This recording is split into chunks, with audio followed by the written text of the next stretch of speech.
गुम इंसान कायम हुआ था और जो मृतक है उनके पिताजी ने थाने में नवंबर में लास्ट ईयर गुम इंसान कायम कराया था और पुलिस उस गुम इंसान की तलाश कर रही थी।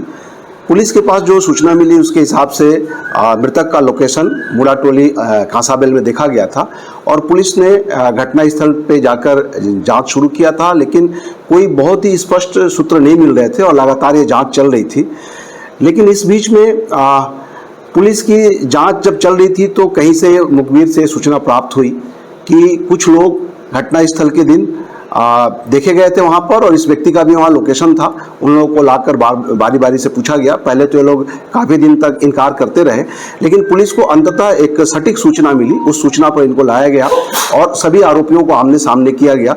पहले पुलिस को बहुत गुमराह करने की कोशिश करते रहे, लेकिन अंततः ये लोग टूटे और टूटने के बाद जो कहानी आई उसके हिसाब से घटना दिनांक को पिछले साल 20 नवंबर को मृतक उस गाँव में गए थे। तथाकथित रूप से, जैसा कि आरोपी का कहना है कि उसकी भाभी के साथ उसका अवैध संबंध था, इसी पे वो आक्रोशित हो गया गांव में उसे देखकर और अपने दोस्तों के साथ में वहां पर बुलाया। पहले इससे मारपीट किया और गांव में ऐसा हल्ला कर दिया कि ये मोटर चोर है और मारपीट करने के दौरान कुछ गांव के लोग आ भी गए, देखे भी, लेकिन उन्हें मार के भगा दिए। फिर इन लोगों ने पत्थर से उसके सिर को कुचला। कुचलने के बाद शव को ठिकाने लगाने के लिए अपने स्कॉर्पियो गाड़ी में ले गए और वहां पर धड़ को अलग किए काट के कुल्हाड़ी से और शव को अलग जगह दफनाए और धड़ को अलग जगह से, सिर को अलग जगह दफनाए और धड़ को अलग जगह दफनाए और ये लोग आकर अपने गांव में सामान्य तरीके से रहने लगे। गांव वाले पूछे तो उन्हें बता दिए कि वो जो मोटर चोर था उसको हम लोग मारपीट किए, वो भाग गया। इसके बाद पुलिस लगातार गुम इंसान की तलाश करती रही।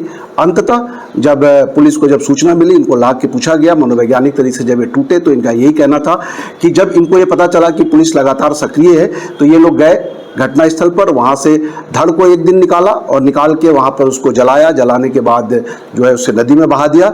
फिर एक दिन जाकर सिर को निकाला, सिर को निकाल के ड्रम में रख के आग लग के जलाया और उसको चूरा चूरा किया। चूरा चूरा करते समय इसके पिताजी ने देख लिया। फिर पिताजी को इसने सारी बातें बताई। फिर ये लोग जाकर पहाड़ के ऊपर, जो बेला पहाड़ है उसके ऊपर खंडहर में उस हड्डी के चूरे को डाल दिए। पुलिस काफ़ी मशक्कत करके बहुत मुश्किल से उन हड्डियों को निकाली और हमारे वैज्ञानिक अधिकारी आए हुए हैं और उसके द्वारा हम डीएनए टेस्ट करा रहे हैं और साथ ही आरोपियों ने अपने अपराध को कबूल कर लिया है। वहाँ के जो चश्मदीद साक्षी थे, जिस दिन मारपीट हुई थी, उन लोगों ने भी इस बात की पुष्टि की है कि घटनास्थल पर ये लोग थे। अंततः इन 5 आरोपियों को गिरफ्तार करके न्यायिक रिमांड पर जेल पर भेजा जा रहा है। हत्या में सर 5 जन शामिल थे कि मतलब? नहीं, हत्या के दौरान जो है 3 लोग की सक्रिय भूमिका थी। एक व्यक्ति जब वो गाँव में आया था मृतक, तब उसके लिए रेकी किया था और इसका पिता जो मुख्य आरोपी है, श्याम का पिता, चूंकि साक्ष्य को छुपाने में मदद किया, उस हड्डी के टुकड़े को ले जाके पहाड़ में डालने में मदद किया था, इसलिए वो भी आरोपी बनाया गया है। कोई अनिरुद्ध दास सीतापुर के जो हैं, वो अगल बगल बाड़ी के यहाँ टहल रहे थे और मोबाइल में बात कर रहे थे, तो अज्ञात व्यक्ति देखकर वो मेरी भाभी भी बगल में मोबाइल से बात कर रही थी, तो ये शक को मैं थोड़ा पहले से मेरे को शक था, भाभी से नाजायज़ संबंध है इस टाइप से। तो मैं गोलू पैंकरा जो मेरे गांव के हैं, उनको मेरे गांव चल तो यार भाभी से कोई मिलने आया है, उसको देखते हैं, ऐसा बोला। फिर बाइक से हम लोग गए देखने के लिए। फिर वो था वहाँ पे आम पेड़ के पास, तो उस बीच में मैं अपने चचेरे भाई प्रदीप पैंकरा और कुंदन पैंकरा को, प्रदीप को कॉल किया था, आ जाओ कोई पंप चौराहा है, इस टाइप से बोला। तो वो लोग हाँ आ रहे हैं बोले और वो लोग आ गए। उसी बीच में मैं अनिरुद्ध दास को पकड़ के 4 फाइट मार दिया था और गोलू उसी बीच में अरे छोड़ दे श्याम बोला। फिर उसी बीच में ही कुंदन और प्रदीप पहुंच गए और मैं पकड़ो तो बे हमारी घर की बहुरिया बहू को साला इज्जत लूटने आता है, वो भी शाम का 7 बजे घर में घुसने का हिम्मत करता है। मैं थोड़ा गुस्सा आक्रोश में था और वो दोनों, मैं क्या करूँगा इसको नहीं समझ पाए, दोनों हाथ को पकड़ दिए और मैं बगल में ही साइज पत्थर रखा हुआ था, वो दोनों पकड़ लिए। तो मैं उठा के सिर में मार दिया जिससे वो ज़मीन पे गिर पड़े। उसके बाद में गोलू तो डर से वहाँ से भाग गया उसके बाद में मेरे भाई लगा रहे यार तेरे को नहीं करना चाहिए था, इसका हाथ पैर तोड़ के छोड़ते, अब कितना बड़ा कांड में फंस जाएंगे, इस टाइप से बोले। तो छोड़ो बोला। फिर इस बीच में गांव से और लोग भी आ गए इसी। फिर पहुंचते के साथ देखते के साथ वो लोग भाग गए वहाँ से। फिर मैं तुम लोग यहीं रुको बोला, अपने घर गया अपने। फिर एक कुल्हाड़ी लेके आया रात में ही, फिर उसका गर्दन को काट दिया, सिर को अलग और धड़ को अलग कर दिया। फिर एक त्रिपाल ले आया और रस्सी, और अपने स्कॉर्पियो वाहन को फिर उसमें लोड किए। उसके बाद में हम लोग जिसमें सीसीटीवी कैमरा ना हो, अम्बा,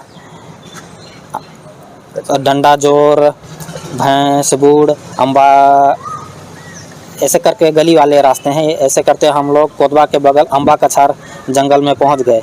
सिर धड़ को हम लोग शरीर को रोड से 50 मीटर दूर झाड़ी के पास एक सेंधा पेड़ के पास रख दिए, और मैं लाइटर पकड़ा हुआ था, उसमें आग लगा दिया। फिर वहाँ से हम लोग चले गए।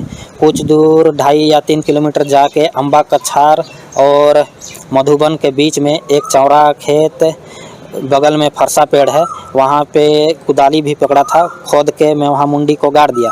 उसके बाद में घर आ गए हम लोग।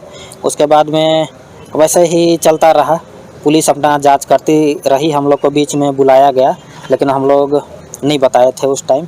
फिर बाद में पुलिस को कहीं से पता चल गया होगा, हम लोग के ऊपर शक होने लगा, तो मैं थोड़ा डर में हो गया, पकड़ा जाएंगे बोल के।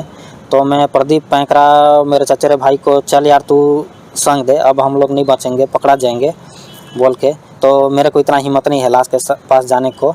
तो तकरीबन 1.5 या 2 महीना बीत गया था। 17 जनवरी को मैं जाके दोपहर में ही गया। फिर वो शरीर को ढूंढने लगा, जहाँ शरीर था उस जगह से खिसक के 5 कदम दूर नाले में पूरा शरीर सड़ा गले अवस्था में नाले में ही पड़ा था। उसमें कीड़ा वीड़ा नहीं था, जो मानव चर्बी रहता है वैसे पूरा लसलसा पूरा था। उसको मैं बोरा लिया था, बोरा में भर के बांध के साइड में रख दिया। फिर मैं घर आ गया। उसके बाद मैं लकड़ी का व्यवस्था करके शाम को फिर मैं उसको लेने चला गया। फिर शाम को ले आया, वही तकरीबन 10 बजे पहुंचा। फिर मेरे घर वाले तो सब सो गए थे। फिर मैं मिट्टी तेल डाल के उसको आग लगा दिया। फिर उसको बाथरूम में ले गया सुबह। फिर नहानी में उसको पैरों से रगड़ के उसको मैंने चूरा बना दिया, जो मजबूत हड्डी था उसको। फिर शाम उसको दिन में पॉलीथीन में रख के साइड में रख दिया था। फिर शाम को 7 बजे कांसाबेल थाना से 200 मीटर दूर है घुघरी नदी, उसी घुघरी नदी में मैं ऊपर से ही खोल के भरा के ऊपर से ही गिरा दिया। उस टाइम तकरीबन जांग भर घुटना भर पानी था उस टाइम। फिर मैं फिर घर आ गया। उसके बाद में 2-3 दिन बीत गया, 20 जनवरी आ गया। मैं प्रदीप पैंकरा को फिर बोला, चल यार भाई, वो मुंडी जहाँ गाड़ा हूँ वो जगह को मैं भूल गया हूँ, तो अच्छा जो भी काम करना है उसको मैं करूँगा, तू कुछ मत करना, खाली मेरे को जगह दिखा देना। तो जगह बस दिखाना है तो मैं चल सकता हूँ, ऐसा बोला प्रदीप मेरा भाई। फिर मैं दोनों हम लोग चल दिए। फिर मेरे को जगह को दिखा दिया, ये वाला जगह है बोल के। फिर ठीक है चल बोलते हैं घर। फिर मैं उसी दिन की तरह फिर लकड़ी का व्यवस्था करके गया, और शाम को फिर मैं लेने चला गया उसको। उसके बाद फिर 10 बजे लाया। फिर घर वाले सो ही गए थे। फिर उसको जला दिया मुंडी को। फिर उसको चूरा बना के मैं ये बेला घाट तरफ एक जंगल है, उसमें चूरा को डाल दिया था। बस इसके बाद में तो पुलिस को भनक लग गया। उसके बाद में मेरा जो भी था वो खुल गया राज। ये योजना को अपने सोचे थे कि तत्काल सोच के बनाए थे, पहले से योजना बनाए थे? ये योजना पहले से नहीं बना था। जैसे जैसे पुलिस का कार्रवाई होते गया, मेरा मन विचलित होते गया। अब धरा जाऊंगा, पकड़ा जाऊंगा, इसको मैं सबूत को मिटा देता हूं तो पुलिस के हाथ में क्या लगेगा। तुम्हारे पिताजी ने क्या क्या किया? हमारे पिताजी ने वो जो कटा हुआ